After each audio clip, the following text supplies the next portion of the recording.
രാജ്യത്തെ പരമോന്നത nursing പുരസ്കാരമായ 2021 Florence Nightingale award ഏറ്റുവാങ്ങിയ വൈക്കത്തുശ്ശേരിൽ ഷീല റാണി കോട്ടയം കിടങ്ങൂരിൻ്റെ അഭിമാന തിലകമാണ്. ഷീല റാണിയെക്കുറിച്ച് പറയുകയാണെങ്കിൽ തൻ്റെ കർമ്മനിരതമായ പ്രവർത്തനങ്ങളിലൂടെ ഏവർക്കും പ്രിയങ്കരിയായി മാറിയ വ്യക്തി കൂടിയാണ്. സമൂഹത്തിലെ പാവപ്പെട്ട ജനങ്ങളോടൊപ്പം അല്പനേരം ഇരുന്ന് അവരെ ശുശ്രൂഷിക്കുന്നതും അവരെ സ്വാന്തനിപ്പിക്കുന്നതും ഒരു ഈശ്വര നിയോഗമായി കണക്കാക്കുന്ന വ്യക്തിയാണ് ഷീല റാണി. അതുപോലെ കഴിഞ്ഞ 12 വർഷത്തോളമായി കിടങ്ങൂർ ഗ്രാമപഞ്ചായത്തിലെയും കൂടല്ലൂർ സാമൂഹിക ആരോഗ്യ കേന്ദ്രത്തിലെയും പെയിൻ ആൻഡ് പാലിയേറ്റീവ് സാന്ത്വന പരിപാടി വിഭാഗത്തിൽ നേഴ്സായി സേവനം അനുഷ്ഠിച്ചു വരുന്നു.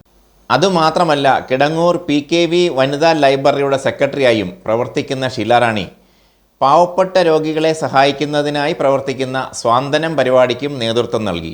ഈ പ്രവർത്തനങ്ങളെയൊക്കെ ആസ്പദമാക്കി സംസ്ഥാന സർക്കാരിൻ്റെതടക്കം നിരവധി പുരസ്കാരങ്ങളും ഷീല റാണിയെ തേടിയെത്തിയിട്ടുണ്ട്. ഇന്ന് കേന്ദ്ര ആരോഗ്യ മന്ത്രാലയത്തിൻ്റെ 2021 ദേശീയ ഫ്ലോറൻസ് നൈറ്റിംഗേൽ പുരസ്കാരം രാഷ്ട്രപതി ദ്രൗപദി മുർമുവിൽ നിന്നും ഏറ്റുവാങ്ങി. ഷീല റാണിയുടെ ഭർത്താവ് ജ്യോതിഷ പണ്ഡിതൻ ജയചന്ദ്രൻ വൈക്കത്തുശ്ശേരിയുടെയും മക്കളുടെയും പൂർണ്ണ പിന്തുണയോടെയാണ് ഷീല റാണിയുടെ പ്രവർത്തനങ്ങൾ.